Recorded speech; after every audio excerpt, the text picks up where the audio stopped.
موقع دیا جائے ان کے لیڈر آئیں اپنا موقف پیش کریں یک طرفہ فیصلہ کریں گے تو یہ دنیا میں شور مچائیں گے کہ جناب ون سائیڈڈ ہے، یک طرف ہے، زیادتی ہے۔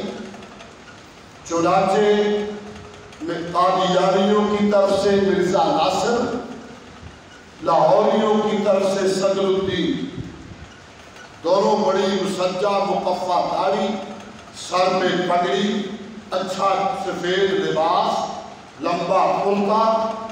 جب یہ دونوں اسمبلی میں پہلے دن آئے اس وقت بھی اسمبلی میں کچھ علماء تھے، باقی جو سارے ماشاءاللہ بڑے بڑے فضلاء تھے نا، 2-3 علماء بھی تھے جن میں مفتی محمود بھی تھے، مولانا ظفر احمد انصاری بھی تھے، وہاں بھی چنگا حصہ ہونے چاہیے، اور بھی کچھ علماء ہیں۔ یہ سب میں نے 2 کے نام گن دیے چونکہ ان کا یہاں کردار بڑا ہے، یہ اس کمیٹی میں شامل تھے، اس لیے میں نے 2 نام گنوائے۔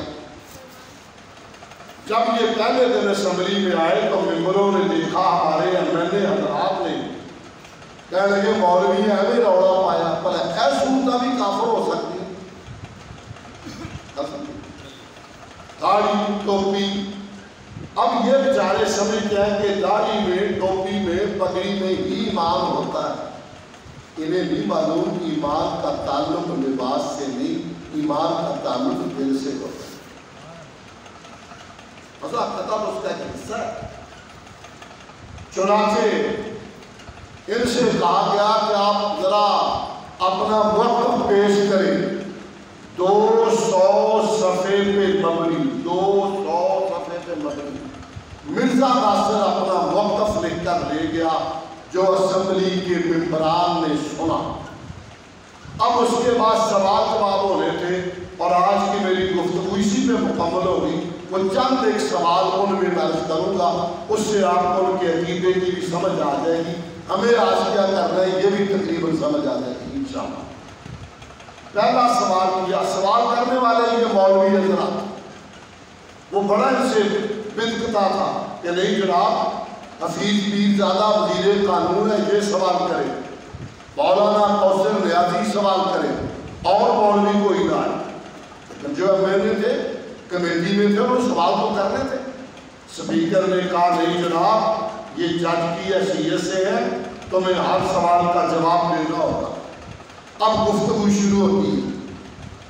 پہلا سوال کیا کہ مرزا صاحب کا سٹیٹس کیا ہے، یہ بڑے لکھے سمجھیں گے، آپ مرزا کی شے ہے، اے ترجمہ کریں، مرزا کی تو ایمان، مرزا کی ہے تو سنو۔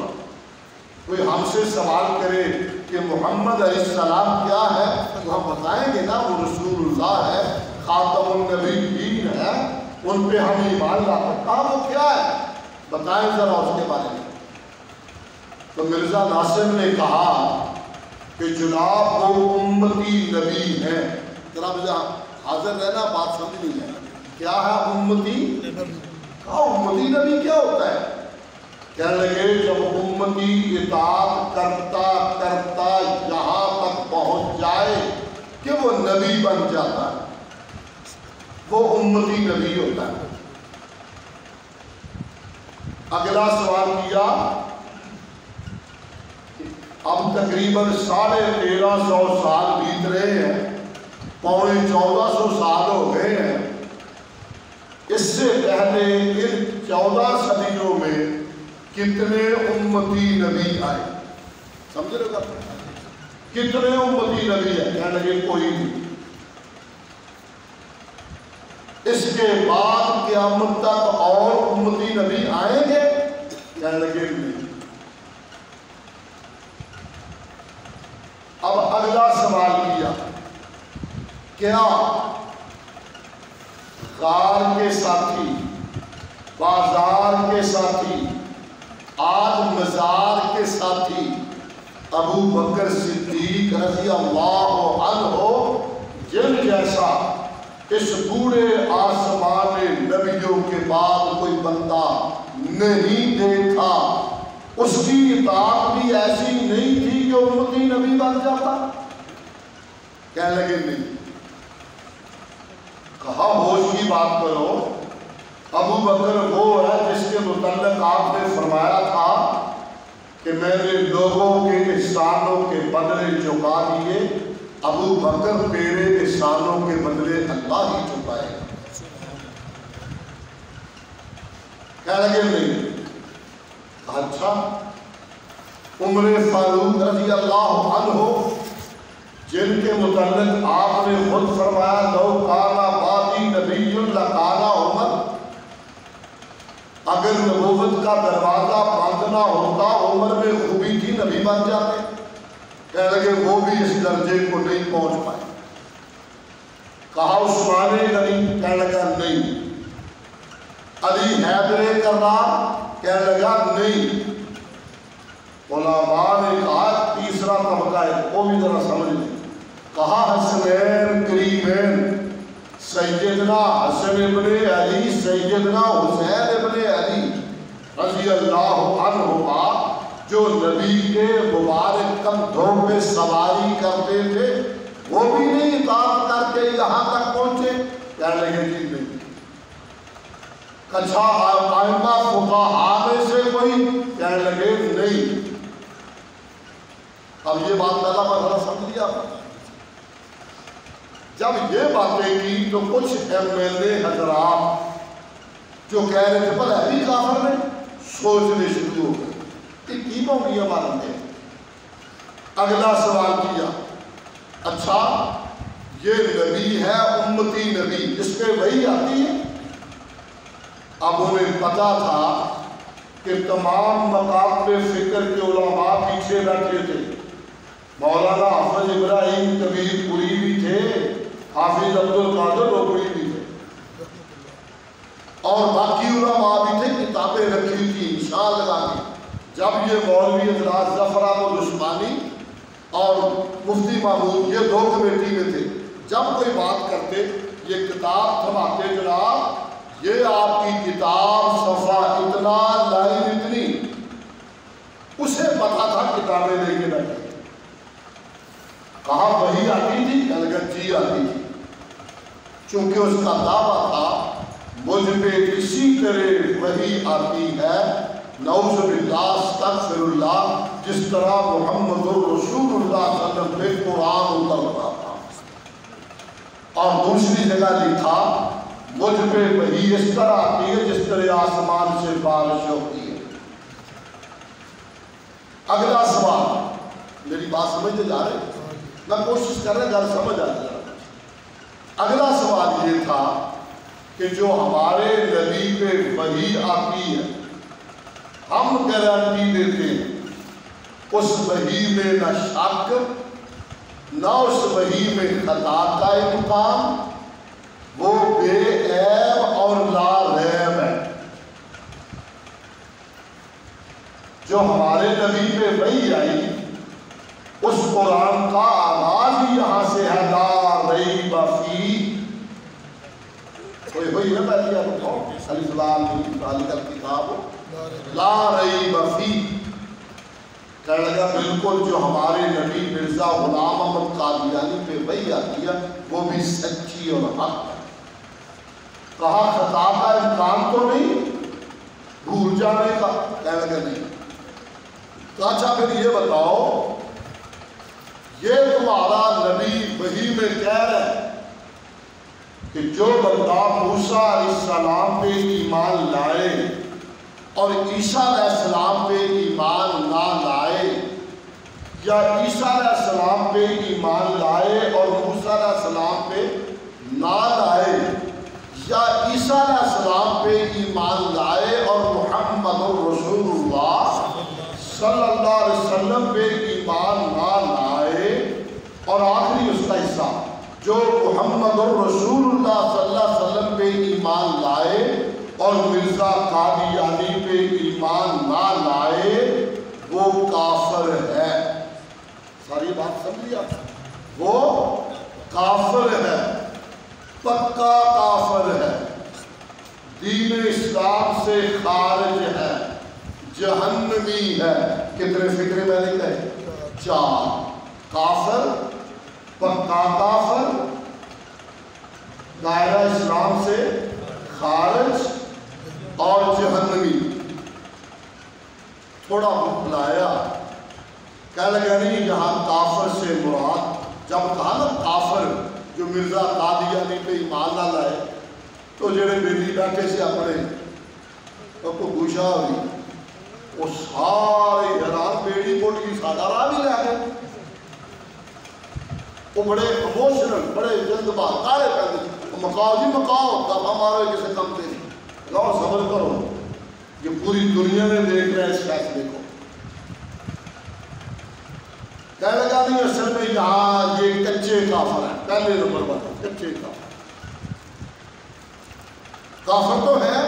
کہنے لگا نہیں جیسے امام بخاری رحمۃ اللہ علیہ نے باب باندھا ہے نا تو کفر دون کفر، اس سے یہ مراد ہے فلسفہ، تو حادثہ تو دائرہ اسلام سے خارج۔ کہنے لگا اسلام کے کئی دائرے ہیں، ایک سے نکل جاتا باقی میں رہتا ہے۔ کہا چلو یہ بھی مان لیتے ہیں، جہنمی ہے، یہاں پہ چپ رائے نہ رہا کوئی، اور یعنی چلو آتے تو مان لیا دونا چکر دینا نا، پھر دائرہ ایک جو نکل کے دوئے بڑھ گیا، باقی وہ جہنمی لگی رہا کوئی۔ کہا چلو اس کی وہی سچی ہے، جی سچی ہے، اور وہی نکل چاہیے۔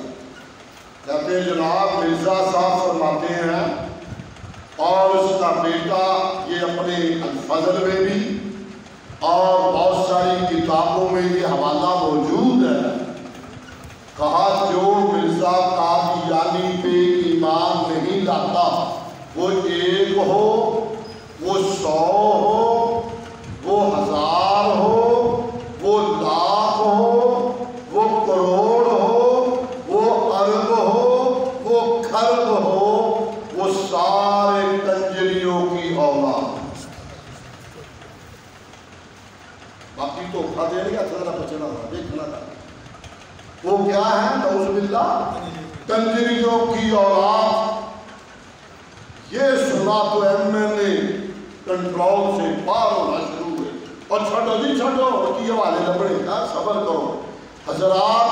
13 دن، کتنے دن؟ 13 دن موقع دیا مرزا ناصر اور صدر الدین کو موقف پیش کرنے کا، سوال جواب دینے کا۔ اگلا سوال کیا مرزا صاحب کے بارے میں، اس کا بیٹا لکھ رہا ہے کہ جناب مرزا شان کے اعتبار سے نعوذ باللہ محمد الرسول اللہ صلی اللہ علیہ وسلم سے بھی آگے۔ شیر پہلا وہ شیروں میں وغیرہ بیان کرتا ہے کہ محمد اترائے اس کی شان میں وغیرہ وغیرہ، پھر کیا کہتا ہے اس سے بھی زیادہ شان میں۔ اگلا سوال کیا گیا، اس پہ ذرا توجہ دے دی کہ تیرے میرے عقیدے سے متعلق ہے۔ اگلا سوال یہ کیا گیا کہ یہ بتائیں پھر خاتم النبیین کون ہے؟ خاتم النبیین کون ہے؟ یہ تو پھر مرزا ہو گیا تھا، تو امتی نبی پہلے آیا کوئی نہیں، ایسا ہونا کوئی نہیں، پھر یہ بنے نا۔ کہنے لگا نہیں خاتم النبیین تو محمد رسول اللہ صلی اللہ علیہ وسلم ہے، تو پھر یہ کیا ہے؟